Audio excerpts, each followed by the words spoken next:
Il est 8h32 et vous êtes bien sur RMC et BFM TV. Bonjour Lucie Castet. Bonjour. Merci d'être mon invitée ce matin. Vous êtes toujours candidate du Nouveau Front Populaire pour Matignon. Emmanuel Macron a dit non, mais non peut-être que pour l'instant. C'est en tout cas ce que vous continuez à espérer. On va y revenir bien sûr dans un instant, mais je voudrais d'abord qu'on écoute ensemble Harmonie Comines. Harmonie Comines, c'est la veuve du gendarme qui a été tué lors d'un refus d'obtempérer. Elle s'exprimait hier lors de l'hommage à son mari.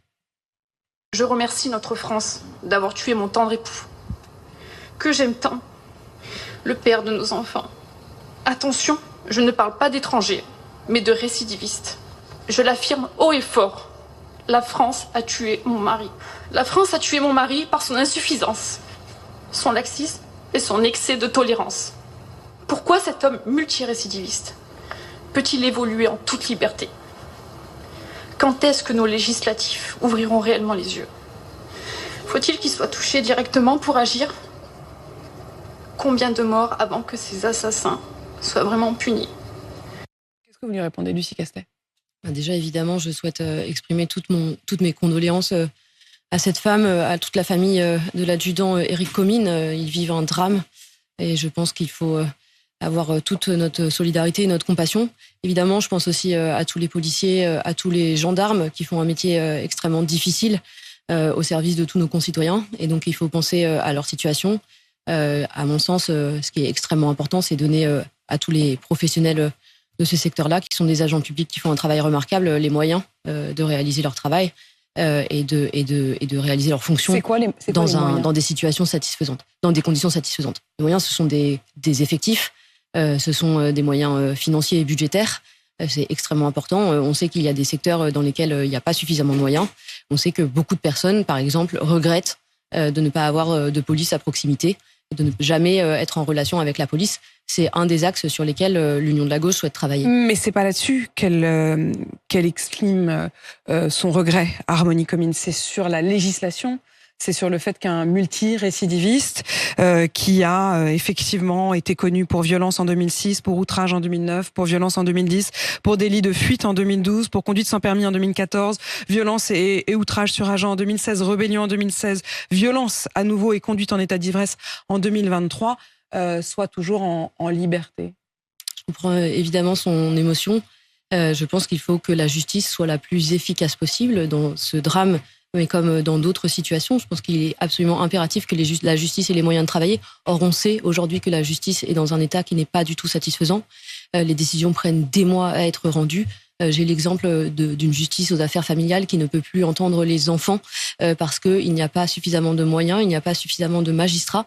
La justice civile est également totalement dépeuplée parce qu'il n'y a pas suffisamment de magistrats. Je pense que plus globalement... Pour vous, c'est toujours une question d'effectifs ou de moyens, pas une question de philosophie ou de laxisme, comme le dit la veuve. Alors je pense qu'on ne peut pas réagir. Je pense que les Français aussi attendent ça, attendent de la stabilité et du sang-froid. On ne peut pas légiférer sur la base seulement de faits divers. Je pense qu'il faut regarder à tête reposée l'état de notre législation et faire évoluer ce qui doit l'être, mais on ne peut pas réagir comme ça au coup par coup. En tout cas, ce qui est absolument certain, c'est qu'aujourd'hui, les forces de l'ordre et la justice manquent de moyens pour faire leur travail de manière satisfaisante. Et par ailleurs, enfin, je pense qu'il est extrêmement important de dire que dans ces drames, comme dans les autres, il faut se garder d'opposer la police et la population. Au contraire, ce qu'il faut faire, c'est renforcer le lien entre les forces de l'ordre et la population. Vous n'auriez pas été dans les manifestations dans lesquelles une partie de la France insoumise était, avec des slogans comme « la police tue ». Ça n'est absolument pas la question aujourd'hui. Moi, j'ai beaucoup travaillé avec les policiers. Vous n'auriez pas été Moi-même, j'ai beaucoup travaillé avec des policiers et des gendarmes lorsque je travaillais sur la lutte contre la criminalité financière. J'ai beaucoup de respect pour le travail qu'ils font. Ils le font avec un immense dévouement et un immense professionnalisme. Et donc, je pense que sur ces sujets, comme sur beaucoup d'autres, il faut être nuancé. Est-ce que ces slogans, et encore une fois, j'y repense parce qu'effectivement, vous dites qu'il ne faut pas opposer la population et la police. C'est vrai que ces manifestations qui avaient eu lieu devant l'Assemblée nationale, à laquelle de nombreux élus, la France insoumise, s'étaient rendus avec ces cris « la police tue », est-ce que ça vous avait mis mal à l'aise à l'époque ? Ce qui m'avait mise mal à l'aise ou ce qui avait créé chez moi de l'effroi et de l'inquiétude, c'est le fait que dans des situations extrêmement tendues, il peut y avoir des moments où il existe effectivement des violences qui sont commises par des agents publics. Ils ont un rôle absolument central, je l'ai dit, je respecte beaucoup leur travail, ils ont un travail qui est très difficile. Et donc le corollaire Mais de ça, police c'est de l'exemplarité. Il est absolument nécessaire que les agents publics, quels qu'ils soient, et en particulier ici, puisque c'est l'objet de notre discussion, les forces de l'ordre, soient exemplaires. Et je pense que la plupart d'entre eux le sont. Autre question, la situation régulière du chauffard. Je vous ai fait la liste de tous les délits et des outrages et des violences. Il s'était malgré tout vu octroyer une carte de séjour provisoire en 2022, malgré les 10 condamnations donc à son casier judiciaire.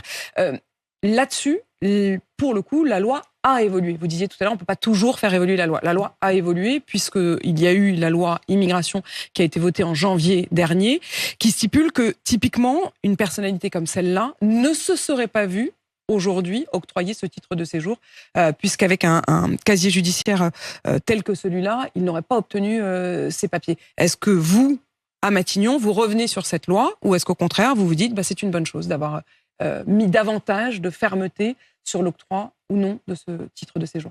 Ce qui est certain, c'est qu'à Matignon, nous aurions pour projet de rediscuter de la loi immigration puisqu'elle a été adoptée dans des conditions qui ne sont pas satisfaisantes. Elle ne correspond pas aux idées que nous souhaitons porter et je ne crois pas qu'elle réponde aux préoccupations des Français. On a un problème d'accueil en France. Être entièrement sur le volet répressif n'est pas, à mon sens, un bon équilibre. Et donc, je souhaiterais travailler en direction de davantage d'équilibre. Mais je vous repose la question avec des moyens davantage concrète sur l'accueil des étrangers en France. Vous le savez, le Rassemblement national, à l'issue du vote de cette loi, a parlé d'une victoire idéologique. Évidemment, je ne peux pas soutenir ce texte. Ça veut dire que, pour vous, le fait que Luis Antonio Mendes Vaz, qui était connu pour violence, outrage, délit de fuite, pouvait malgré tout, ça n'est pas pour vous un motif qui lui aurait pu refuser le permis de séjour? Je pense qu'une des grosses difficultés qui est mise en lumière avec ce drame, c'est le fait que la justice n'a pas pu travailler de manière suffisamment... Pour vous, le fait qu'il ait obtenu son permis de séjour, qu'il n'obtiendrait pas encore une fois aujourd'hui depuis cette loi, c'était une bonne chose. Pour moi, le sujet, c'est le fonctionnement de la justice. D'ailleurs, cette dame le dit dans sa grande douleur. Elle dit quand même, je ne parle pas d'étrangers. Tout à fait. Elle parle du fonctionnement de la justice. Je pense qu'il faut se garder de tirer des conclusions hâtives sur la base d'un fait divers. Je pense que là, la question, c'est les moyens de la justice, l'efficacité de la justice. Il faut une justice qui rende ses décisions rapidement et qui soit en mesure de travailler sereinement. Mais donc, je reviens sur ma question, cette loi immigration qui fait qu'un casier comme celui-là n'aurait pas permis l'obtention d'un permis de séjour, vous estimez que cette loi doit être mise à la poubelle? Alors, j'ai pas parlé de mise à la poubelle. Ce que j'ai dit, c'est qu'il faudra retravailler sur cette loi. C'est une loi qui a été saluée intégralement par le Rassemblement national. Je ne peux pas, dans ces conditions, et compte tenu du contenu de cette loi, dire qu'elle me convient. Lucie Castet, est-ce que lundi vous retournez travailler? Alors, je vais mettre fin à mes fonctions à la direction des finances de la ville de Paris.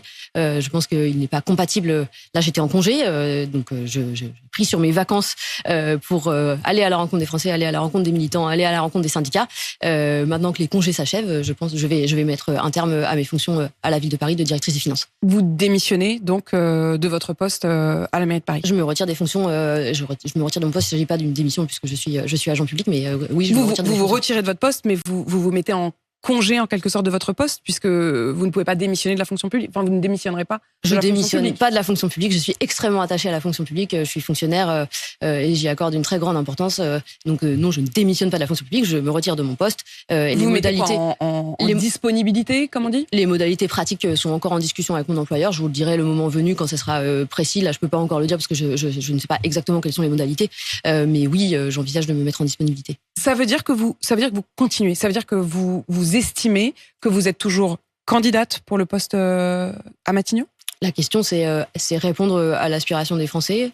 Je pense qu'il y a eu une forte aspiration, et on l'a entendu, un fort espoir qui est né du résultat des élections législatives. Les Français attendent, et en particulier les électeurs de gauche, bien sûr, attendent que l'unité existe. Je pense qu'en réalité, là, en un mois, on a démontré que l'union de la gauche était une force extrêmement enthousiasmante pour la vie politique française. Je pense que la société civile organisée, les associations, les collectifs, mais aussi les syndicats ont accueilli cela avec beaucoup d'espoir. Et donc, je vais essayer, à mon niveau, de mettre toutes mes forces pour préserver cette union de la gauche. Et pardon, question très pratique, mais puisque vous nous révélez ce matin que vous ne retournerez pas effectivement à votre poste lundi, vous allez gagner votre vie comment?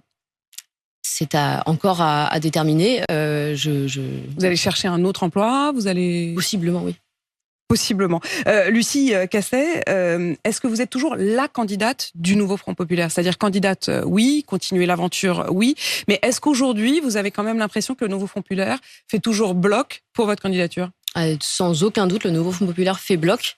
Il fait bloc non seulement pour ma candidature, mais aussi pour défendre la logique institutionnelle qui est celle de notre pays. Moi, j'ai quand même quelques doutes, notamment en écoutant Carole Delga ce matin, la présidente socialiste de la région Occitanie, qui, quand la journaliste lui parle de vous, répond dans le journal Le Parisien « On va arrêter de se raconter des histoires ». Vous choisissez un extrait. J'ai des contacts réguliers avec Carole Delga. Mais elle évoque d'autres personnalités que vous. Elle évoque d'autres personnalités que vous. Elle évoque notamment Bernard Cazeneuve, dont elle estime que ce serait une des personnalités possiblement qui puisse faire le job. La vraie question sur ce sujet, c'est sur quel mandat et avec quel programme. Le Parti socialiste l'a dit extrêmement clairement. Ils s'opposeront à tout gouvernement qui conduirait à une prolongation de la politique mise en œuvre par Emmanuel Macron depuis 7 ans. Ça me semble extrêmement clair. Et donc, je me sens toujours soutenue par les 4 forces du nouveau Front populaire. Alors là, vous citez le Parti socialiste, et en effet, le nouveau Front populaire est aussi composé de la France insoumise, qui, elle, continue à dire tout le programme du NFP, rien que le programme du NFP. Alors, la LFI ne dit pas du tout ça, puisque vous l'avez vu vous-même cet été à plusieurs reprises. Alors, ça dépend qui on écoute. Mais enfin, quand on écoute Jean-Luc Mélenchon... Mathilde Panot a signé un courrier avec l'ensemble des présidents de groupe au Parlement et les chefs de parti et moi-même, à tous les parlementaires, pour dire... alors, on a signé un courrier aux Français et un courrier aux parlementaires pour dire nous travaillerons avec tous les parlementaires républicains, nous trouverons des accords texte par texte, et donc, évidemment, nous prenons acte du fait que nous avons une majorité relative et non absolue, et il me semble que ce message est très clair. Manifestement, le président de la République n'a pas voulu l'entendre et a caricaturé le positionnement du nouveau Front populaire. Moi, j'ai eu cet été des contacts avec tout le monde. C'est-à-dire, c'est qui tout le monde ? C'est-à-dire des personnes hors du nouveau Front populaire. J'avais encore un appel avec Charles de Courson hier pour évoquer les questions budgétaires. Charles de Courson, c'est Lyot, c'est un des groupes centristes. Exactement. J'ai eu des contacts avec des personnalités politiques qui sont plus dans le jeu politique aujourd'hui, mais qui sont quand même influentes et qui sont aussi une source d'inspiration. Par exemple, je pense à Dominique de Villepin, avec qui j'ai échangé plusieurs fois cet été. J'ai eu des contacts avec des députés MoDem. J'ai eu des contacts avec des personnes du bloc central. Ce qui est extrêmement important de dire, c'est que eux, ils sont prêts à discuter sur le fond. Et donc, on a caricaturé... Est-ce que vous avez eu un engagement d'eux et est-ce que vos discussions avec eux vous ont laissé entendre que vous auriez pu constituer une véritable majorité ? Oui. Oui. Vous l'aviez. On est capable de travailler, comme je l'ai toujours dit, texte par texte. Le résultat des élections législatives nous donne la légitimité pour être à l'initiative. Et ensuite, il faut laisser la démocratie vivre et le jeu parlementaire se faire. C'est-à-dire, il faut nous laisser aller chercher des accords texte par texte, et nous étions prêts à le faire. Vous n'en arriviez pas au même chiffre, parce que Emmanuel Macron, lui, dit que vous auriez eu immédiatement 350 députés contre vous, c'est-à-dire de quoi voter une motion de censure. Mais la réalité, c'est qu'Emmanuel Macron ne veut pas nous laisser gouverner, il ne veut pas nous laisser faire ce travail parlementaire d'aller convaincre les partenaires à l'Assemblée et au Sénat, qui sont d'autres groupes politiques. Ce qui est extrêmement intéressant là-dessus, on demande beaucoup des comptes au NFP sur alors vous seriez censuré immédiatement. Mais quand on regarde les chiffres, si on regarde, imaginons que par miracle, Emmanuel Macron parvienne à souder l'ensemble du bloc central et de droite autour de lui. Il y aurait encore 335 députés contre lui. Et donc, de quelle coalition parle-t-on ? De quel équilibre parle-t-on ? Et de quelle absence de censure parle-t-on ? La réalité, c'est que la logique institutionnelle voudrait que le président désigne un Premier ministre issu du bloc arrivé en tête, et ensuite, il laisse cette première ministre, son gouvernement travailler, ses députés, ses parlementaires travailler pour aller chercher des accords. C'est ça la logique institutionnelle. Et je pense que sur les sujets sur lesquels nous souhaitions travailler en priorité, c'est-à-dire notamment les services publics et le pouvoir d'achat, nous aurions pu trouver des accords, car en réalité, énormément de parlementaires entendent leurs compatriotes, entendent leurs électeurs dire « Oui, moi, mon principal sujet, c'est le logement ou c'est le pouvoir d'achat et je souhaite que vous travailliez dessus. » Le journal L'Express, le magazine L'Express, croit savoir qu'une des raisons pour lesquelles Emmanuel Macron ne vous a pas nommé, surtout pas nommé au début de l'été, c'est parce que l'Assemblée nationale ne se réunissant qu'à partir du 2 octobre, vous auriez eu tout le temps avant une éventuelle censure de pouvoir prendre par décret la hausse du SMIC, la fin de la réforme des retraites. Est-ce que vous soupçonnez que c'est aussi ça la raison pour laquelle il a prétexté les Jeux Olympiques ou une trêve de l'été ? Oui, la réalité, c'est que le président de la République a attendu au moins 4 semaines avant de lancer ses consultations. Comment peut-on faire ça et ensuite prôner la stabilité institutionnelle ? Il faut laisser la démocratie travailler. Et la réalité, c'est qu'il ne souhaite pas que le nouveau Front populaire puisse mettre en place son programme parce que le programme du nouveau Front populaire déplaît à Emmanuel Macron. On a toujours dit qu'on avait totalement dépassé tout le programme, rien que le programme, qu'il fallait faire des compromis et chercher de la négociation. Il a refusé de l'entendre et il nous a figés dans cette position qui n'est pas la réalité. Si Bernard Cazeneuve est nommé, vous le soutiendrez ? Il n'y a aucun problème personnel avec Bernard Cazeneuve. C'est quelqu'un que j'estime et que je respecte, qui a été Premier ministre. La question, ça n'est pas une personne, c'est sur quel programme et avec quel mandat. Mais s'il prend une partie du programme du nouveau Front populaire, sur les retraites, par exemple, est-ce que vous direz c'est déjà mieux que rien ? Ce qui m'intéresse, c'est de savoir si un Premier ministre qui serait désigné, qui ne serait pas le Premier ministre qui a le mandat du nouveau Front populaire, ce serait quel programme il souhaite mettre en œuvre et en quoi il va proposer à nos compatriotes une politique différente, parce que c'est ce qu'ils attendent. Et d'ailleurs, le président de la République l'a reconnu lors de notre entretien, lors de la consultation, il a reconnu que les Français, et pas seulement ceux qui ont voté pour le nouveau Front populaire, attendent un changement de pied politique. Pour répondre à votre question, j'aurais besoin de savoir si le gouvernement que vous mentionnez là serait vraiment en mesure de porter une autre politique. Et or, manifestement, le président de la République ne le souhaite pas. Le président de la République a le droit et légitime à considérer qu'il regrette que nous souhaitions mettre en place une autre politique que celle qu'il a mise en œuvre. Néanmoins, il ne peut pas se servir de ça pour refuser que nous formions un gouvernement. Allez-vous aller à Blois pour les universités d'été du Oui, Parti je vais à socialiste. Blois pour les universités du Parti socialiste. Et vous considérez qu'au Parti socialiste, il n'y a pas des voix dissonantes ? Bien sûr qu'il y a différentes positions au sein du Parti socialiste, c'est sain, ça n'est pas une difficulté, voilà, c'est la vie d'un parti. Moi, je suis en dehors de ça, je ne suis pas adhérente au Parti socialiste. J'ai des contacts avec l'ensemble des personnes du Parti socialiste, tous les courants, comme on dit, des contacts extrêmement constructifs. J'irai à Blois avec un état d'esprit, c'est de saluer les militants qui, partout en France, où j'ai été dans toutes les autres universités d'été comprises, ils disent leur joie de voir l'unité de la gauche perdurer. Et c'est ça, moi, mon mandat. Est-ce que vous serez également à la manifestation du 7 septembre ? Ça, c'est LFI qui a lancé cet appel à une grande mobilisation le 7 septembre. La CGT, elle dit qu'elle n'ira pas. Les écolos et le Parti communiste ira. Le Parti socialiste n'ira pas. Et Lucie Castet ? Je pense qu'il y aura plein de gens du Parti socialiste qui iront. Je pense que beaucoup de représentants de la société civile iront. Alors, moi, personnellement, pas de problème avec l'idée de manifester. Il y a eu des grandes manifestations assez joyeuses pendant les réformes la réforme des retraites. Je n'ai pas de problème de principe avec le fait de manifester. Je pense que si je suis disponible, j'irai à cette manifestation. Je n'ai aucun problème avec les manifestations dès lors qu'elles sont pacifiques. Pas de problème avec, mais c'était pas spontanément votre l'appel à la manifestation. Vous disiez on aurait pu faire d'autres choses. J'ai beaucoup été à des manifestations dans ma vie. Ça fait partie de la vie démocratique. Il y a plein de moyens de se mobiliser. On peut aussi se mobiliser sur les réseaux sociaux. On peut produire des idées de fond. Mon souhait, c'est de me mobiliser personnellement en travaillant sur le fond, en proposant des nouvelles idées, en allant renouer le contact avec les gens sur le terrain. Mais j'ai aucun problème de principe avec les manifestations. Ça fait partie de la vie politique française. Une question encore de fond. François Bayrou, qui était mon invité à ce même micro hier, à la question de savoir s'il était pour ou contre la hausse du SMIC à 1 600 €. Répondait sur, selon lui, une incompatibilité entre deux propositions qui sont portées par le nouveau Front populaire, c'est-à-dire la hausse du SMIC à 1 600 €, mais également le blocage des prix sur les données de première nécessité. Et il prenait l'exemple d'un boulanger, il disait, si vous dites au boulanger qui a 2 salariés qu'il faut qu'il augmente le SMIC à 1 600 €, il va vouloir augmenter le prix du pain. Or, il y a le blocage des prix, donc la seule solution qu'il aura, puisque ses charges n'auront pas baissé, ce sera de mettre la clé sous la porte. Alors, vous avez vu que dans le programme du nouveau Front populaire, il y avait écrit l'objectif des 1 600 €, mais il y avait aussi écrit qu'il y aurait des mesures à prendre pour protéger les petites entreprises pour qui l'augmentation du SMIC serait une charge effectivement des compensations. Là-dessus, sur le SMIC, ce qu'on a toujours dit, c'est on se tournera aussi vers les partenaires sociaux, vers les syndicats, pour aider à définir les modalités de cette augmentation. Mais ça veut dire aussi qu'il faudrait repasser par la loi. Donc ça veut dire, Lucie Castet, que vous ne prendriez pas la décision d'augmenter le SMIC à 1 600 €, puisque si vous le faites, il faut que vous le fassissiez en même temps qu'une loi qui compense. Mais donc, on travaillera avec tous ces outils-là.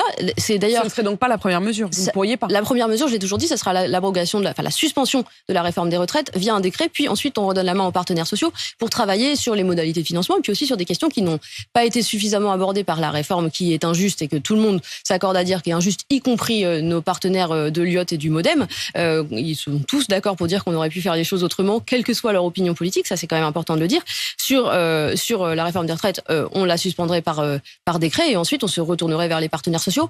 J'y insiste, les partenaires sociaux sont extrêmement preneurs d'échanges qui sont plus importants avec l'exécutif et aussi avec le Parlement. C'est la méthode que nous proposons de mettre en œuvre. Et je précise d'ailleurs que la CGT, à propos de la manifestation du 7 septembre, ne se joint pas à cet appel à la manifestation. Lucie Castet, merci d'avoir répondu à mes questions ce matin. Donc, je l'ai bien compris, toujours le visage du NFP pour Matignon, même si vous vous apprêtez donc à vous retirer de votre poste de directrice des finances et des achats au sein de la ville de Paris. Il est 8h52 sur RMC et BFM TV.